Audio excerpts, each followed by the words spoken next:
Hey guys, once again welcome back to the YouTube channel. This is Abhyuday, a third year MBBS student at AIIMS Delhi. तो आज के इस video में हम बात करने वाले होंगे कि आपके आखिरी 1 मंथ में आपको क्या चीज़ें करनी चाहिए, आपको फिजिक्स केमिस्ट्री बायोलॉजी में किन चीज़ों को फॉलो करना चाहिए, क्योंकि आखिरी का वैसा महीना है जहां पर आप गलतियां कर सकते हो. ये एक ऐसा महीना है जहां पर आप अपने 550 मार्क्स को 650 भी ले जा सकते हो, और आप जो अभी 650 ला रहे हो उसको आप 600 तक भी ले जा सकते हो. सो ये जो आने वाला एक महीना है वो बहुत इंपॉर्टेंट होने वाला है.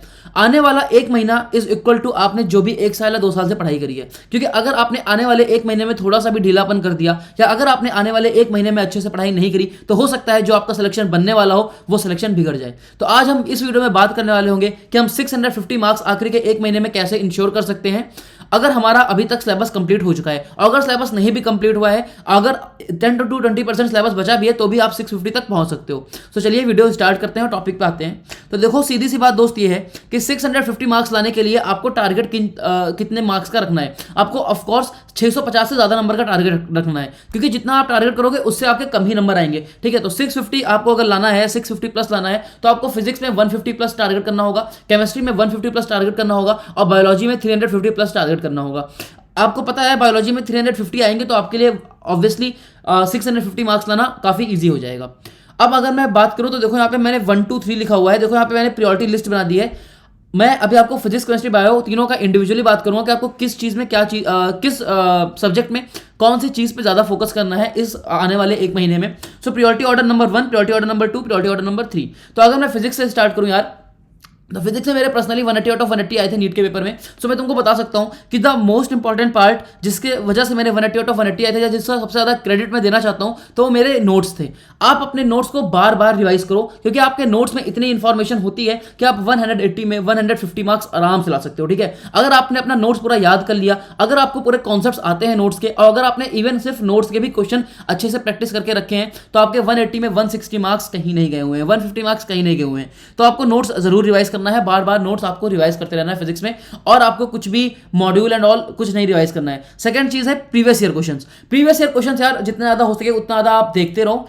अभी मैं ये नहीं कहूंगा कि आप बार बार सॉल्व करो, बट हाँ, प्रीवियस ईयर क्वेश्चन आप बार बार देखते रहो कि प्रीवियस ईयर कैसे क्वेश्चन पूछे गए हैं और इस बार कैसे क्वेश्चन आने के चांसेस हैं. ठीक है, तो प्रीवियस ईयर क्वेश्चन मस्ट है. अगर मान लो मैं कोई चैप्टर पढ़ने जा रहा हूँ, let's say work energy and power, तो मैं क्या करूंगा, नोट्स फटाफट रिवाइज करूंगा, उसके 10-15 साल के प्रीवियस ईयर क्वेश्चन ऊपर ऊपर से देख लूंगा या फिर सॉल्व कर लूंगा जो मुझे डाउट लगेगा, और वहीं पर वो मेरा चैप्टर रिवाइज हो जाएगा.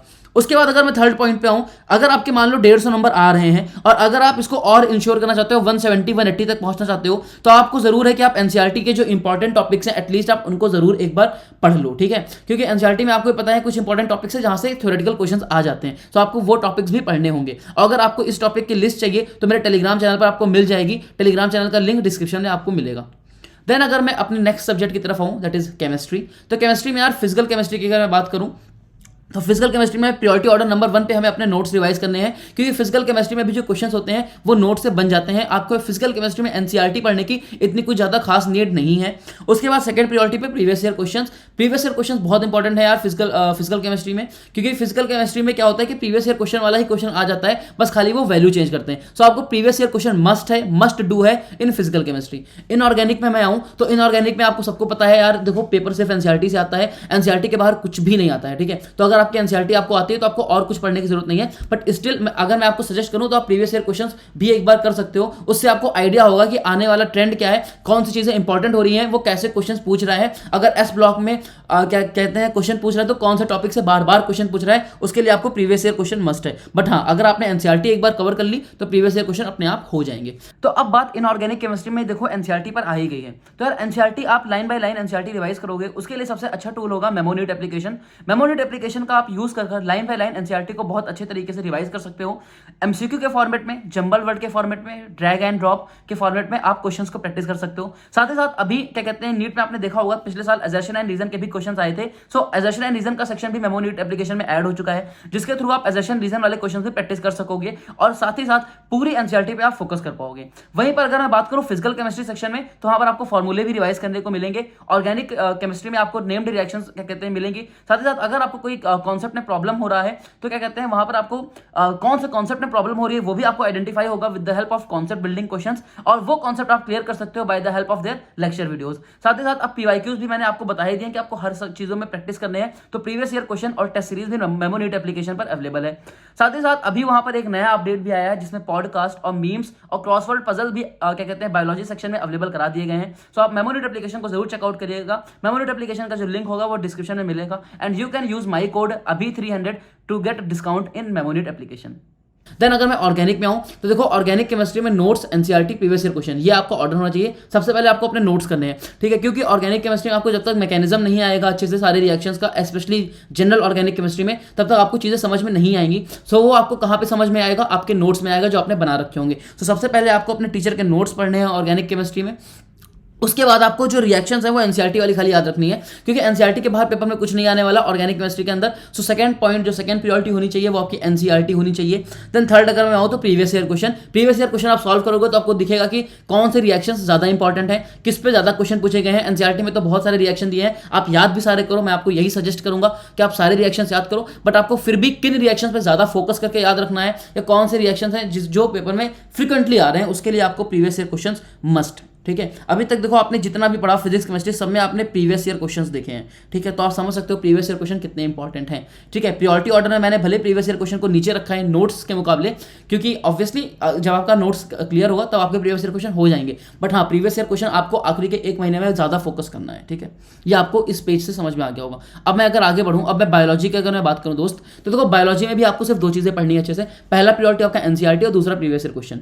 उसके अलावा आपको कुछ नहीं पढ़ना है। आपने नोट्स बनाया, आपने टीचर ने पढ़ाया, कुछ भी करा, बहुत कुछ क्या होगा, बट स्टिल मैं आपको कहूंगा कि आप एनसीईआरटी पढ़ो। क्यों? क्योंकि कभी कभी क्या होता है एनसीईआरटी की सीधी लाइन आती है, ऐसा आता नहीं which of the following is an incorrect statement, which of the following is a correct statement, तो उसमें साफ साफ एनसीईआरटी की लाइन दी होती है। तो अगर आप एनसीईआरटी पढ़े होगे, एनसीईआरटी से बार बार पढ़े होगे, तो आपको वो लाइंस याद आएंगी। आपको याद आएगा कि हाँ यार लाइन ये नहीं थी, ये वाली लाइन थी, यहाँ पर नॉट लिखा हुआ है, नॉट नहीं होगा, ये स्टेटमेंट सही है। तो दैट इज वाई आपके लिए इंपॉर्टेंट है कि आप एनसीईआरटी ही पढ़ो। ठीक है, नोट्स में क्या होता है, नोट्स में हम उसको अपने वे में लिखते हैं, उसी स्टेटमेंट को हम और इजी वे में लिख लेते हैं। ठीक है, सो बट एनसीईआरटी में क्या होता है, वो कॉम्प्लेक्स वे में दिया होता है, पेपर में पूछेगा कैसे, जिस तरह एनसीईआरटी में दिया होगा। सो इसलिए इंपॉर्टेंट है कि आप एनसीईआरटी से ही बायोलॉजी पढ़ो आखिरी के एक महीने में। ठीक है, in the last 1 month you have to read biology from only and only NCERT. NCERT के बाहर कहीं नहीं आएगा। अगर आपने एनसीईआरटी कर ली, एनसीईआरटी लाइन बाय लाइन आपको याद हो गई है, लाइन बाय लाइन आपने समझ लिया है, तो आपके 350 नंबर कहीं नहीं गए हैं। मैं अगर अपनी पर्सनली बात करूं तो मैंने हाँ एनसीईआरटी के बाहर भी चीजें पढ़ी थी, बट उससे कुछ फायदा नहीं हुआ था। मेरे 355 मार्क्स आए थे बायो में, मेरा एक क्वेश्चन गलत हुआ था दोस्त, और वो भी मेरा एनसीईआरटी से गलत था। सो मैं ये नहीं कहूंगा कि आप एनसीईआरटी के अलावा चीजें पढ़ो, बट मैं ये डेफिनेटली कहूंगा कि आप एनसीईआरटी बार बार पढ़ो और अच्छे से पढ़ो। ठीक है, जल्दी पढ़ो।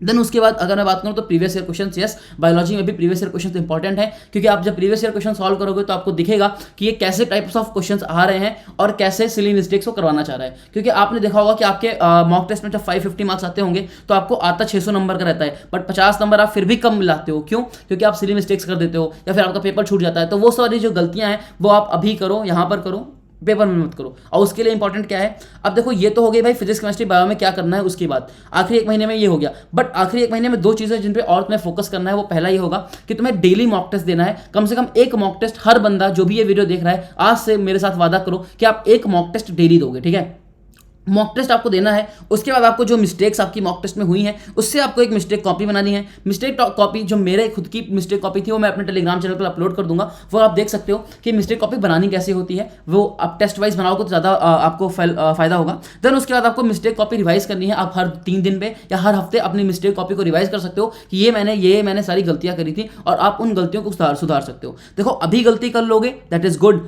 आप कभी भी डिमोटिवेट मत होना। ठीक है, अभी गलती करोगे तो अच्छी चीज़ है। यही गलती आपसे नीट के एग्जाम में भी हो सकती थी, बट अच्छा है ना कि आप यहाँ पे घर पे अपनी गलतियां करो रेदर देन नीट एग्जामिनेशन में करने से। ठीक है, सो ज्यादा से ज्यादा मॉक टेस्ट दो, और कम से कम एक मॉक टेस्ट आपको डेली देना ही देना है। उसके बाद सेकंड पॉइंट जो मैं आपको बताना चाहूंगा आखिरी के एक महीने में, या देखो आपने शॉर्ट नोट्स प्रिपेयर किए हैं, और अगर आपने अभी प्रिपेयर नहीं किए हैं तो अभी जब आप रिवाइज कर रहे हो तो हो सके तो आप शॉर्ट नोट्स प्रिपेयर कर लो। और अगर शॉर्ट नोट्स तब भी ना प्रिपेयर करो तो मेरे शॉर्ट नोट्स यूज करो जो मैंने अपने टेलीग्राम चैनल पर डाले हैं, पर उस पर फोकस जरूर करो यार, क्योंकि शॉर्ट नोट्स आप बार क्या होगा ना, आप पूरा चैप्टर नहीं रिवाइज कर पाओगे, बट हाँ अपने शॉर्ट नोट्स जरूर रिवाइज कर पाओगे। सो आई होप आपको इस वीडियो से बहुत कुछ सीखने को मिला होगा, और आप ये चीजें अपने लाइफ में, अपने टाइम टेबल में, अपने आखिरी एक महीने में क्या कहते हैं डालोगे। और अगर आप डालोगे तो मैं आपको डेफिनेटली कह सकता हूँ कि आपको इससे जरूर फायदा होने वाला होगा। सो बाय बाय, मिलेंगे अपने नेक्स्ट वीडियो में। बाकी कोई भी डाउट हो तो प्लीज़ कमेंट सेक्शन में पूछ लो।